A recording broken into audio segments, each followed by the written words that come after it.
కొద్ది రోజులుగా పాకిస్తాన్లో జరుగుతున్న పాలస్తీనా అనుకూల ర్యాలీలు హింసాత్మకంగా మారాయి. లాహోర్లో తెహ్రిక్ ఈ లబ్బైక్ పాకిస్తాన్ పార్టీ నాయకత్వంలో నిరసనకారులు రోడ్లపైకి వచ్చారు.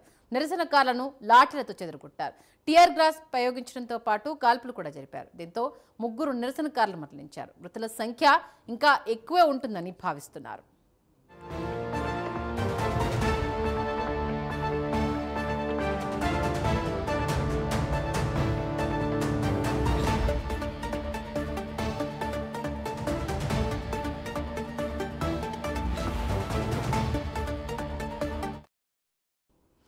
పాకిస్తాన్ ప్రభుత్వ ఇజ్రాయెల్ వ్యతిరేక గాజా అనుకూల నిరసనలను అడ్డుకోవడానికి ఇస్లామాబాద్, రావిల్పిండి నగరాల్లో 2-3 రోజులుగా మొబైల్ ఇంటర్నెట్ సేవను నిలిపివేశారు.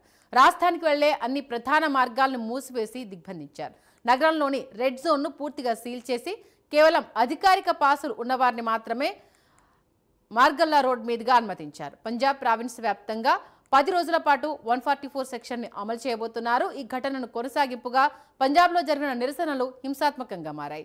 ఆల్రెడీ లాహోర్లో 2-3 రోజులుగా హింసాత్మక ఘటనలు చోటు చేసుకుంటున్నాయి. టీఎల్పీ చీఫ్ సాద్ హుస్సేన్ రిజర్వీని అరెస్ట్ చేసినందుకు ప్రయత్నించినందుకు టీఎల్ఎఫ్ కార్యకర్తలు పోలీసులపై దాడి చేశారు. ఇప్పుడు ఆ నిరసనలు అదుపు తప్పాయి. అయితే ఏ ఒక్క హమాస్, ఇజ్రాయెల్ మధ్య కాల్పుల విరమణ జరుగుతుంటే సమయ సందర్భం లేకుండా ప్రొటెస్టులు చేస్తున్నారనే వాదనలు కూడా ఉన్నాయి. గాజాలో ఇజ్రాయెల్ నరమేధం ముగింపుకొస్తున్న టైం ఇది. అటు పాకిస్తాన్ ప్రధాని కాల్పుల విరమణ ఒప్పందంలో పాల్గొనడానికి ఈజిప్ట్ వెళ్లాడు. ఇక్కడ సొంత దేశంలో మాత్రం పాలస్తీనాకు అనుకూలంగా పాకిస్తాన్ ప్రభుత్వం ఎలాంటి నిర్ణయం తీసుకోలేదు, ఏమీ చేయలేదంటూ నిరసనలు చేశారు. ఇది రాజకీయ ప్రయోజనాల కోసమే చేస్తున్న నిరసనలే అని ప్రభుత్వం విమర్శిస్తోంది.